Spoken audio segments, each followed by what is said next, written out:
Welcome back to my YouTube channel Khan business strategy. Myself Aslam Khan. कैसे guys आप लोग, बताइए कैसे हैं आप लोग। उम्मीद करते हैं आप लोग जहाँ भी होंगे मस्त होंगे, बेहतर होंगे और बेहतरीन तरीके से आप अपनी तैयारी स्टडी स्टार्ट कर दिए होंगे गाइज। स्पेशली अगर हम बात करें तो B com honours, BBA overall और भी BEd BTC कंपटीशन के एग्ज़ाम में मैं आपको बिजनेस स्टैटिक्स का मेजर ऑफ सेंट्रल टेंडेंसी एक टॉपिक आपका है, एक चैप्टर है गाइज। बहुत ही important exam point of view से बहुत ही सवाल यहाँ से बनते हैं कंपटीशन के पॉइंट से, और साथ साथ बी कॉम ऑनर्स के लिए भी बहुत ही यूजफुल इंपॉर्टेंट फर्स्ट सेमेस्टर के हिसाब से गाइज ये आपका कंपलसरी पेपर है। ये कुल मिलाकर ये दूसरा वीडियो है। इसके पहले वाले वीडियो में मैंने आपको guys major of central tendency के बारे में मैंने विस्तार से समझाया था, है क्या, होता क्या है, क्यों इसका नाम मेजर ऑफ सेंट्रल टेंडेंसी रखा गया है।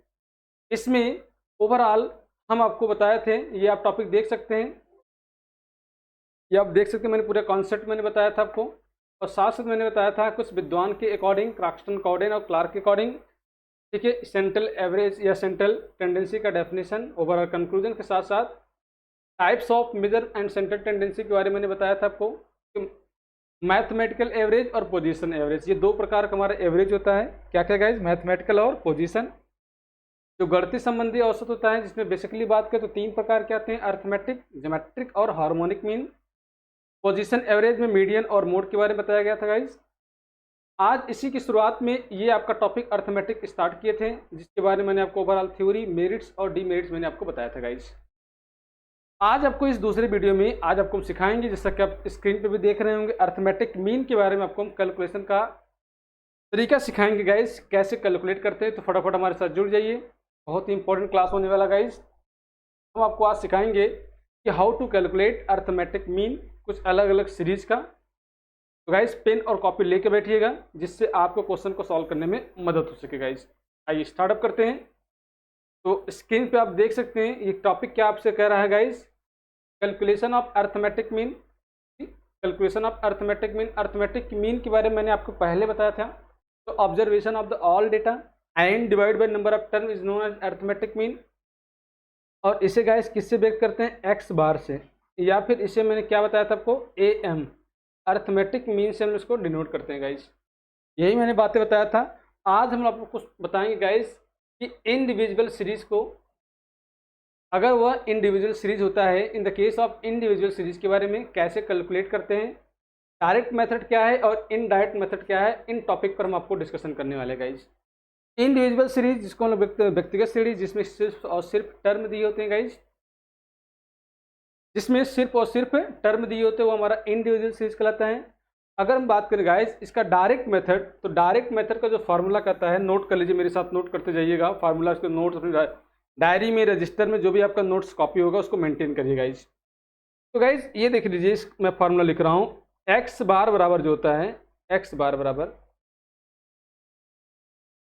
वो कहता है x1 plus x2 plus x3 plus x4 plus x5 dot dot dot xn तक गाइज, जहाँ तक संख्या दिए 5 6 7 8 इनफाइनाइट, और अपान जितना होता है गाइज, इसमें हम लोग क्या करते हैं, नंबर ऑफ टर्म, यानी कि गाइज इसमें हम लोग क्या करते हैं, मीन्स n से हम लोग क्या करते हैं गाइज, यहाँ पे डिवाइड कर देते हैं, n से हम लोग क्या करते हैं, डिवाइड कर देते हैं। ठीक है गाइज, ये फार्मूला हमारा होता है। x मतलब पहला टर्म, दूसरा टर्म, तीसरा, जितने भी टर्म दिए सबको जोड़िए, और n मतलब संख्या से डिवाइड करेंगे गाइज। इसको हम लोग सिंपली बोल सकते हैं x बार बराबर समेशन x अपान n। ये फार्मूला हमारा होता है डायरेक्ट मेथड का गाइज। ये हमारा क्या होता है, फार्मूला डायरेक्ट मेथड का गाइज। बात आपको कुछ समझ में आ रहा है गाइज। अगर मैं एक छोटा सवाल आपको सवाल लूँ, तो सवाल के माध्यम से आप समझेंगे कैसे इसको हम लोग कैलकुलेट करते हैं by using of direct method से। यही सवाल लेंगे, चाहे हम डायरेक्ट से सॉल्व करें, चाहे वो इनडायरेक्ट से, सॉरी शॉर्टकट से सॉल्व करें, आपका आंसर पे कोई फर्क नहीं पड़ने वाला गाइज। आप एक सवाल देखते हैं गाइज, सवाल आपके स्क्रीन पर देखिए, ये मैं लिख रहा हूँ एग्जाम्पल थ्रू, ये एग्जाम्पल है। डेटा कर रहा है 1132 कॉमा 1140 कॉमा 1144 1144 कॉमा 1136 और लास्ट में करा गाइज 1148 1148। ये एक डेटा कुछ भी रख सकते हैं गाइज, इसके स्थान पे आप कुछ भी रख सकते हैं, पॉइंट का भी फ्रैक्शन रख सकते हैं, डज नॉट मैटर, कोई दिक्कत नहीं। तो गाइज ये जो 1132 है ये हमारा कहलाएगा x1, 1140 क्या कहलाएगा x2, 1144 क्या कहलाएगा x3, 4 5 6। अच्छा आप सोचते हैं सर 1 2 3 4 5 है, तो यहाँ 5 लिख लिए गाइज, बहुत अच्छा। लेकिन गाइज अगर यहाँ कुछ टर्म और दिया होता तो यहाँ x6 हो जाता, और दिया होता तो x7 हो जाता। मतलब जहाँ तक संख्या दिया रहेगा वहाँ तक आप लेके चले जाइएगा। बात समझ में आ रहा है गाइज? अब n का मतलब क्या है? संख्या 1 2, ये पूरी एक संख्या हो गई, 1 2 3 4 5।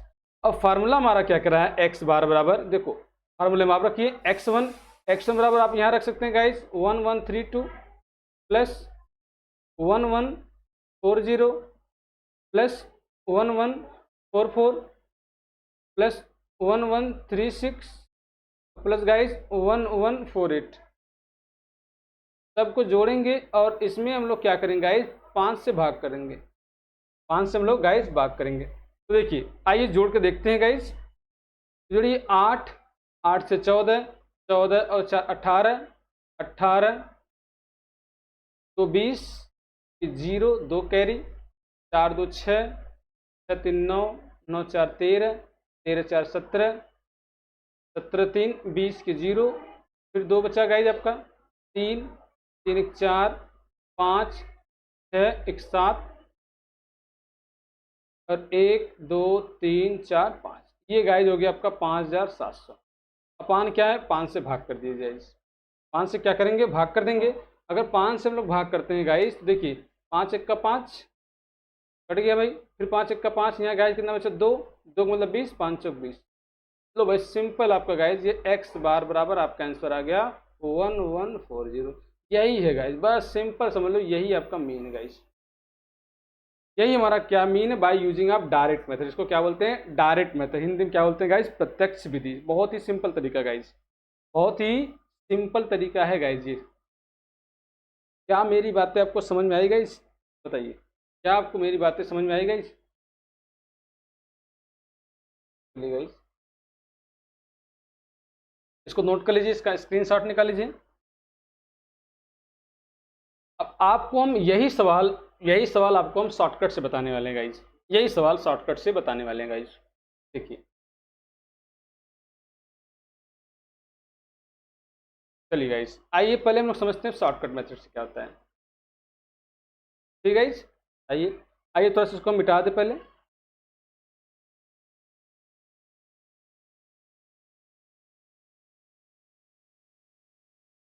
स्लाइड मिटा दिया। चलिए गाइज,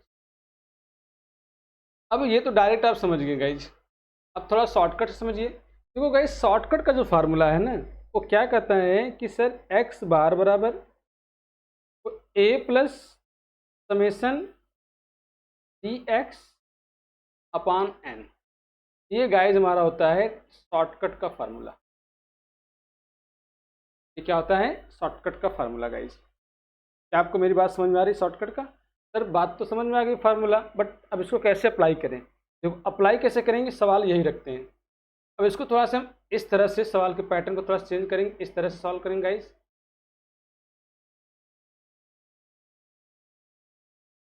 ओके, ये मान लीजिए एक्स दिया है, सेम सवाल वही है। पहला क्या था गाइज? 1132 था। दूसरा क्या था गाइज? 1140 था। सेम सवाल गाइज, देखते हैं आंसर मिलेगा कि नहीं मिलेगा। दूसरा क्या था गाइज? 140। तीसरा 144। अगला क्या है गाइज? 136 था। अगला क्या है गाइज? 148। 148। कोई भी आप देखिए डेटा, अब जानते हो गाइज ये है क्या, कैसे सॉल्व करेंगे? आप इसी में से किसी एक संख्या को कल्पित माध्य मान लीजिए गाइज, किसी भी एक संख्या को कल्पित माध्य मान लीजिए गाइज।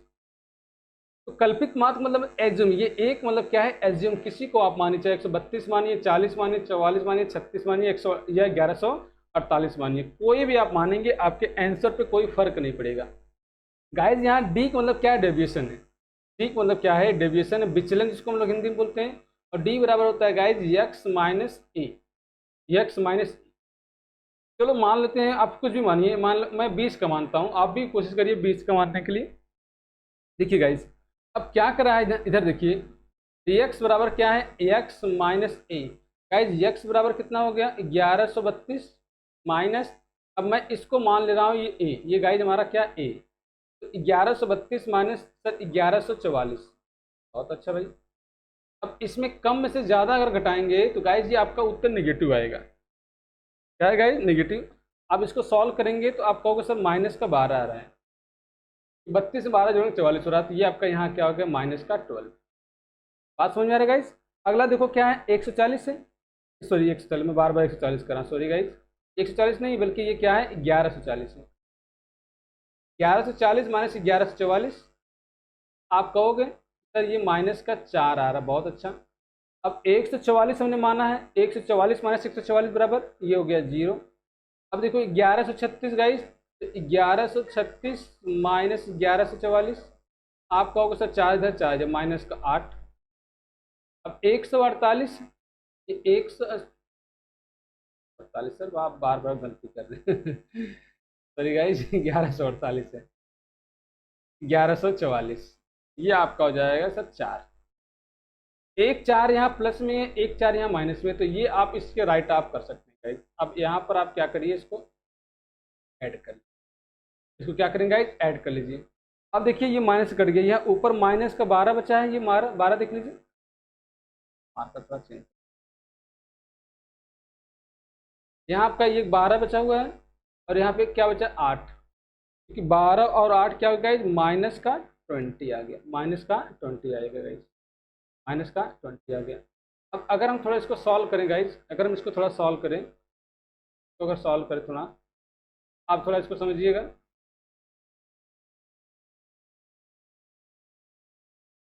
आइए गाइस, इसको आगे बढ़ते हैं।